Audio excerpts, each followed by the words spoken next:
and welcome to a special edition of Cricket Predicta. I'm Sunil Yashkalra, welcoming you right from the heart of UAE, Sharjah, from the Marbella Resorts. Behind me is the famous Corniche area, and you could see that flag out there. But more importantly, today we're going to discuss about three things: the match and Mumbai Indians debacle that happened yesterday, and two matches that are going to be taking place today. Of course, one of the match is currently going on. But before that, let me introduce four of my eminent guests who are going to talk about the stats, the scenes, the stories behind the anecdotes and the data. Well, joining me first is Paul Dinette, who joins me straight from Sydney. Paul, welcome to the show. More importantly, we have some interesting stats for you, which are going to be very important. In the match last night, Lucknow Super Giants defeated Mumbai Indians by 12 runs. Playing at the Ikana Stadium, Lucknow posted 203 for 8. Yes, in the stipulated 20 overs. In reply, Mumbai Indians could manage only 191 for 5 wickets in the 20 overs, making Lucknow Super Giants quite the favourite who made a comeback into the team. Well, what is your assessment of Mumbai Indians debacle last night? I mean, everybody's talking about Tilak Varma. Do you think it was a right decision to get him out on the 19th over? Well, they probably needed to do it sooner. I'm a big fan of retiring batters out. It doesn't happen as often as it should. I've sometimes actually been saying that oppositions in certain instances should be trying not to get a particular batter out if they're going too slowly. Used to be back in the very old days. I remember Ian Botham was angry at, or the whole England side was angry at how slow Jeff Boycott was batting, and someone said, "Go out there and run him out," and that's what Ian Botham did. So look, I felt sorry for Tilak Varma last night because initially when he came out, I thought Mumbai were going to win, and that partnership that he was having with Sky was hitting the boundary pretty regularly.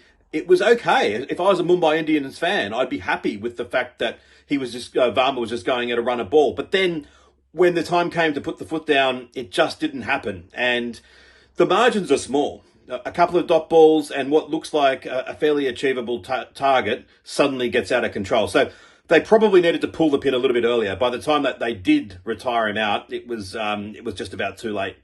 Right, Paul. Yes, let's move on to the second question, and we discussed it yesterday in great details about Rishabh Pant's concern and his form. Do you think you would be upset if you were Mr. Sanjeev Goenka, the mercurial owner of the team? No, not at all. Not in any way, shape or form. Rishabh Pant is a champion.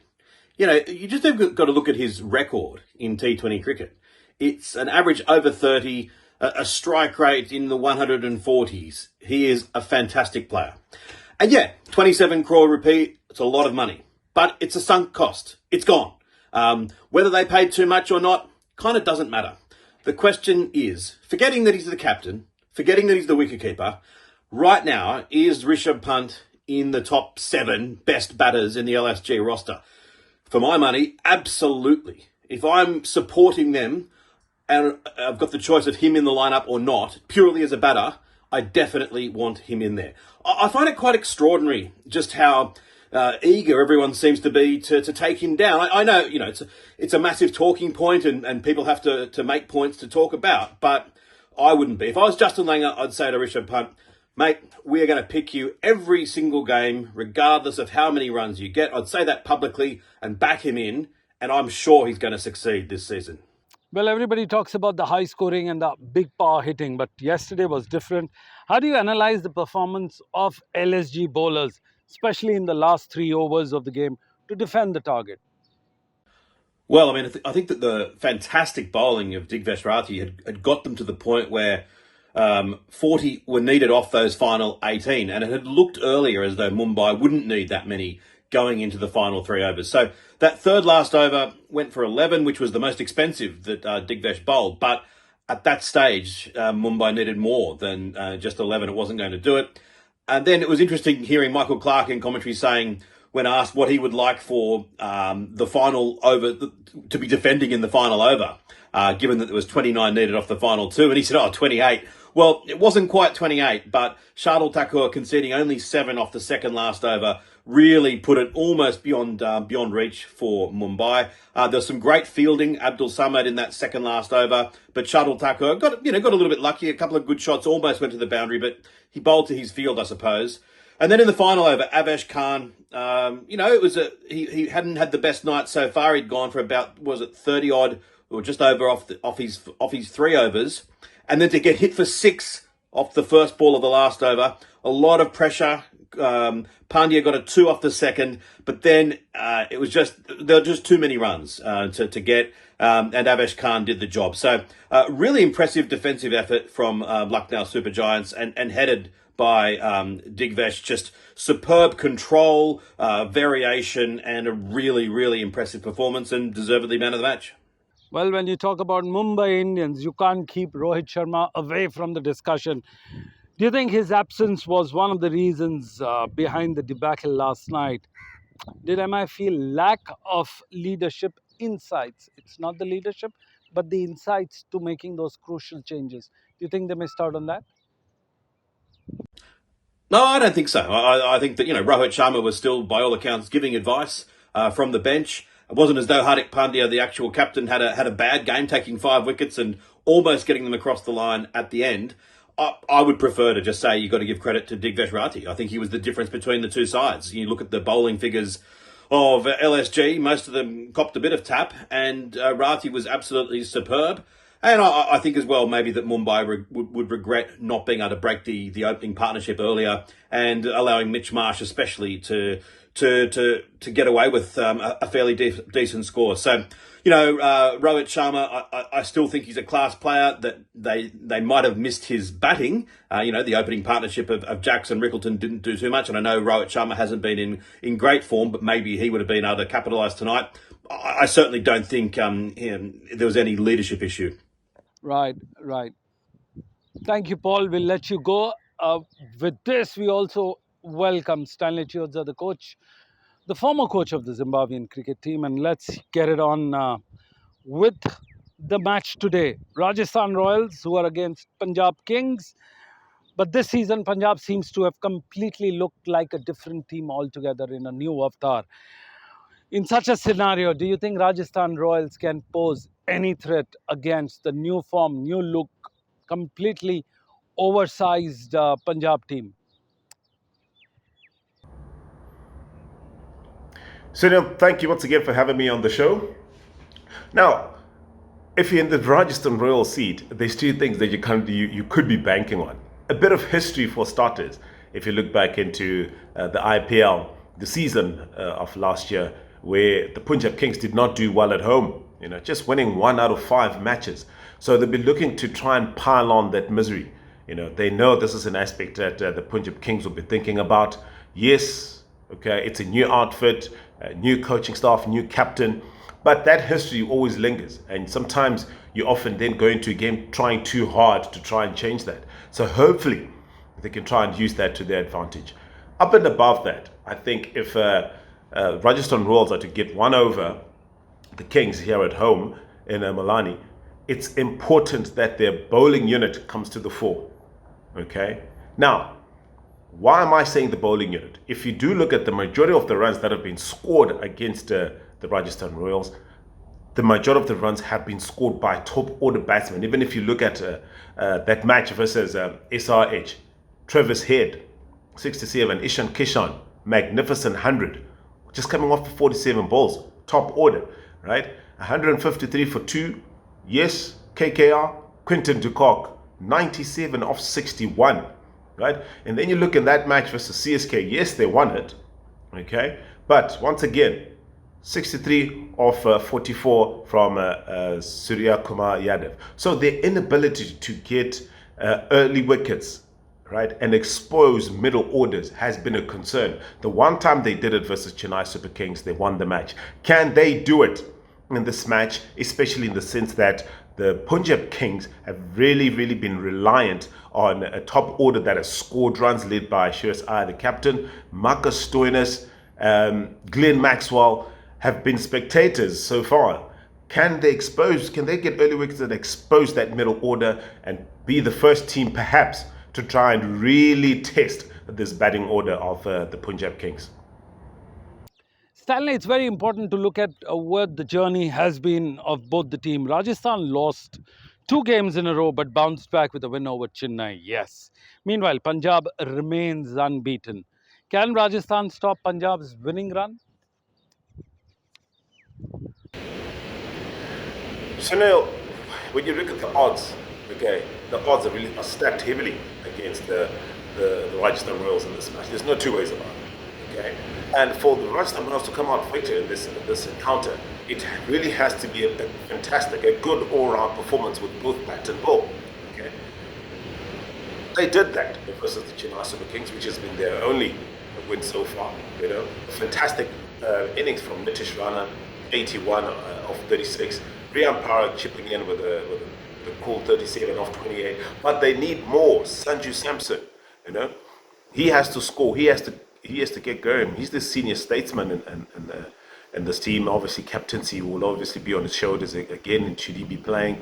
If he's clear to keep, obviously, Yashavi is Jaswal. Okay, he hasn't really got tickering, but who says he can't score? I mean, we saw Aiden Makram. All of a sudden, he's back in the runs, 50, and look what the positive impact it made for his team. So, an all-round performance with both bat and ball. In their bowling department, they've only managed 14 wickets collectively in the last 3 matches. They need to go one better.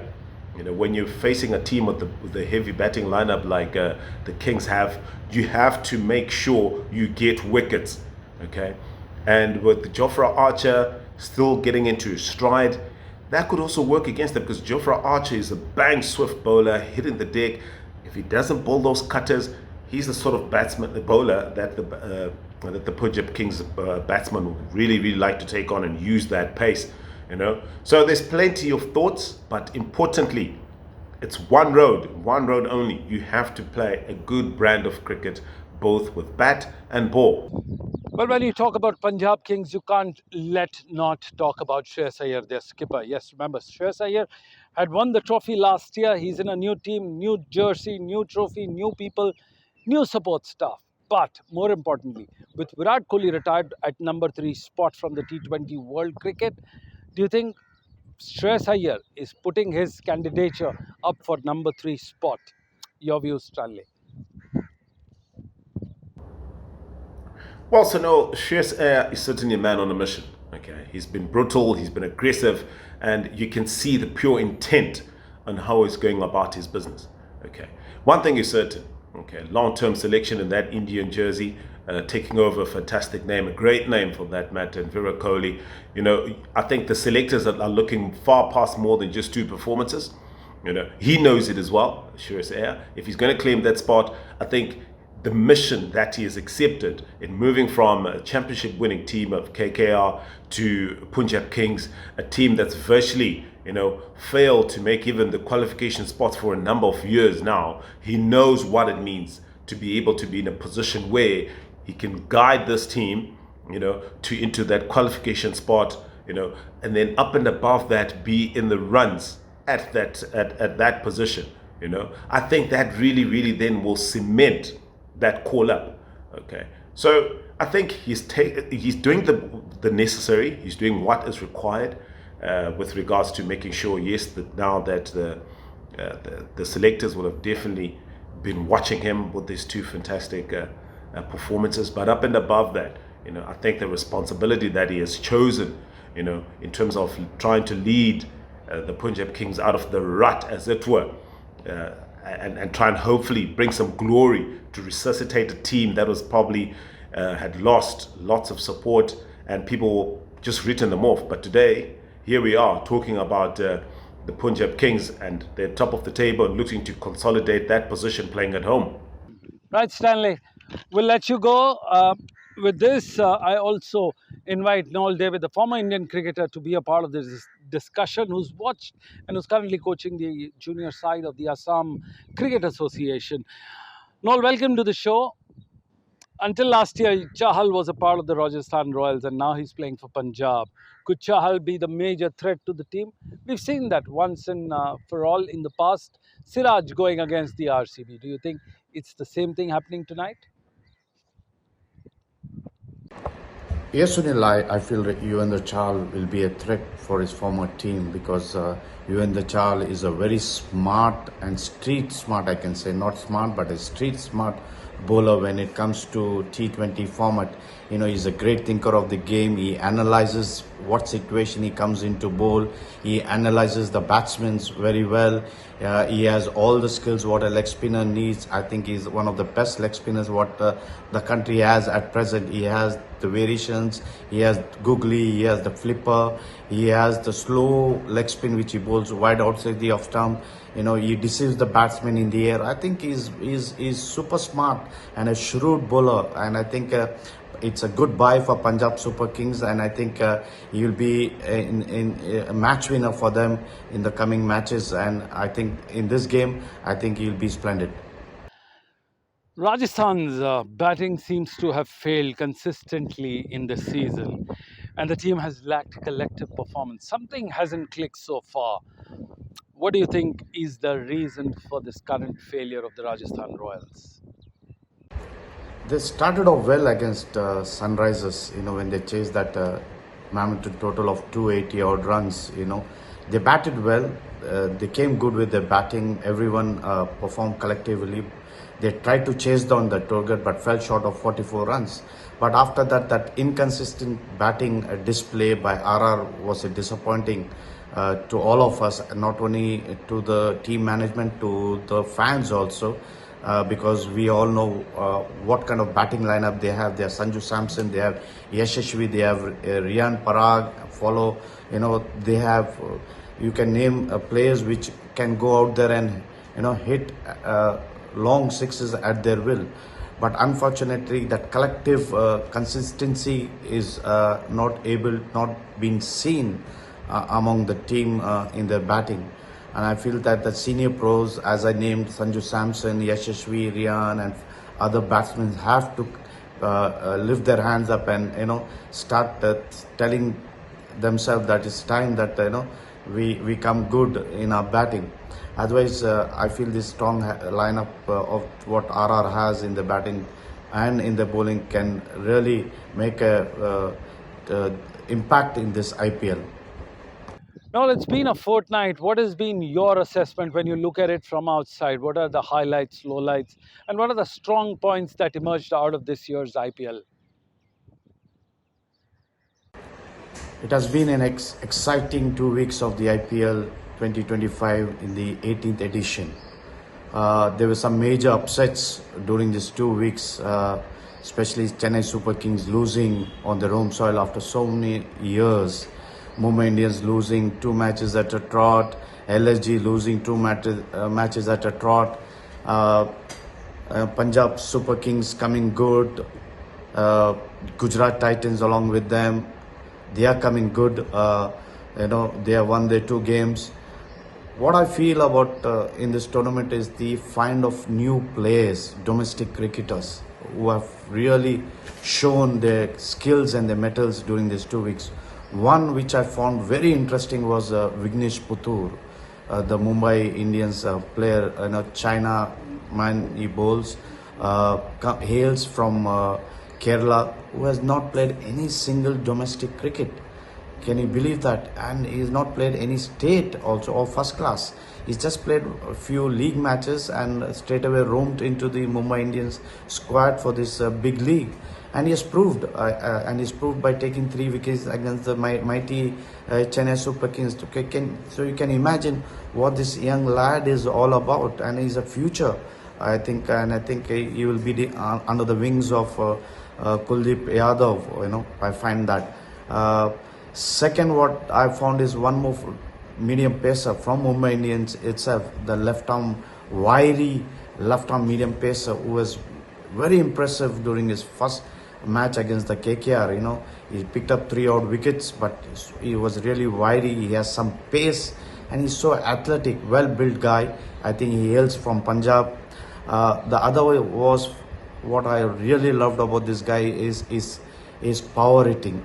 Ankit Verma from Sunrisers, the way he has performed for Sunrise, though Sunrisers are at the losing end, but this guy stood up in the middle, always getting that quick fire 40s or the 60s. I think I know he will be another guy who will be keenly watched by the selectors. Other guy who I really like and who I've been watching since a few years from now is Sai Sudarshan. He's been consistent always for Gujarat Titans. He's been consistent last year. He's been consistent now. He's a exciting left-hander, and I think he will make a stride very soon into the Indian team. What the other part of the 2 weeks of the IPL is what I found about the teams is that Punjab Super Kings, they have a very balanced side. They won their 2 matches, though they lost the other game, but I think they are really brilliant in whatever they do. Deccan Capitals is one team which we should really watch out for. They won their encounters easily. The other was Gujarat Titans. They are picking up really late, along with LSG. 4 matches played. They won 2 games. They lost 2 games. But unfortunately, if CSK, MI, SRH and RR, if they want to stay alive in this IPL, I think they need to come up with some magical wins and go up the points table. The other surprises me is the KKR. They've been the champions last year. They have to get back to the winning streak if they want to stay alive in this IPL. We all know it's just 2 weeks just happened, been finished. I think there's a long way in this tournament to go. Thank you, Noel David. We'll let you go. And with this, we also invite Christopher Pofu, the farmer's speedster from Zimbabwe. Christopher, welcome to the show. Quickly, Punjab's skipper Shreyas Iyer has often struggled against the pacer Sandeep Sharma. Considering Iyer's excellence in both form of the game this season, do you think Sandeep Sharma can be a key factor to disturb, if not take his wicket, of Shreyas Iyer? So, Sandeep versus Sandeep Sharma versus Shira Iras. For me, that's going to be a thriller. Why I say so? We have seen it in the past that Sandeep has quite done well against Iyer. But why do I say that's going to be a great contest? Because when you look at the Punjab skipper at the moment, he's playing very well. He's been batting very well in this season's IPL, and he looks in great touch. And when you have seen it also with the swinging ball, Sandeep Sharma tends to swing the ball quite well. So that could be a good factor when you're looking at how Iyer normally plays. Iyer normally wants to attack, especially quick stuff, but when it comes to swing bowling also at the same time, that could be a key factor for the Royals. So this is going to be an interesting show. But for this one, I'll say Iyer should come on top because he's been in great form and he looks like in good touch at the moment. So I see him doing quite well when it comes to this contest. Well, when you talk of head-to-head encounter, you can't keep Chahal and Sanju Samson away. Having shared the era Rajasthan Royals dressing room in the past, could Chahal's familiarity breed any threat to Sanju Samson and the other batters of the team? When it comes to head-to-head, Chahal versus Sanju Samson, this one is another thriller, should I say it. Chahal, he tends to toss the ball up, and we know that Sanju Samson will love to have a dig at him. He will love to run down and also try to hit him over the top. But I see Chahal coming on top because why I say so, at the moment, Sanju hasn't found that rhythm that he's looking for in IPL for 2025 when you're looking at it this season. So he wants to get himself in. He hasn't lead the IPL the way we normally see him. So I say head-to-head, for this one, I'll give it to Chahal. I think Chahal is going to come on top of this one.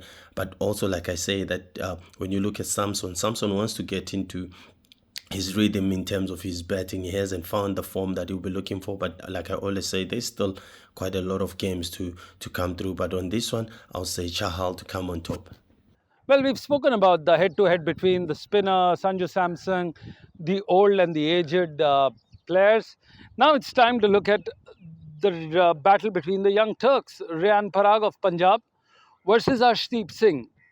It seems to be a thrilling encounter, considering that these two have often clashed in the past. What is your assessment as we wrap this show? What is your assessment of this head-to-head between the two young Turks? Christopher.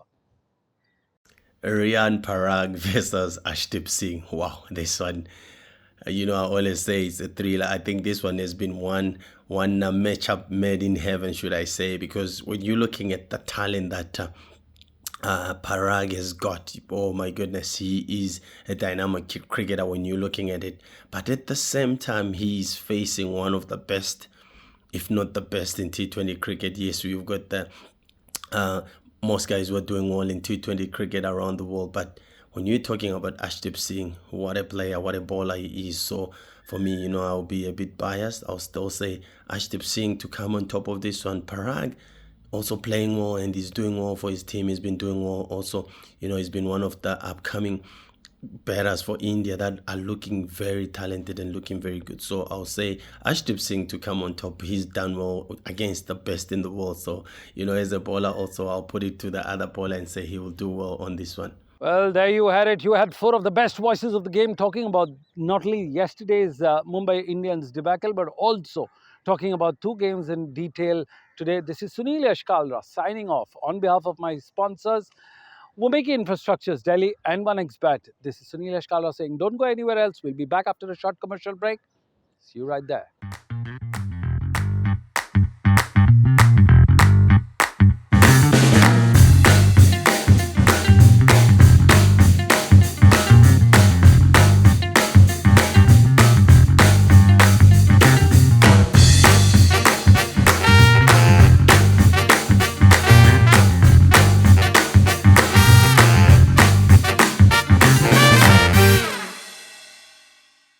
For more such videos, subscribe to the NewsX YouTube channel, hit the bell icon.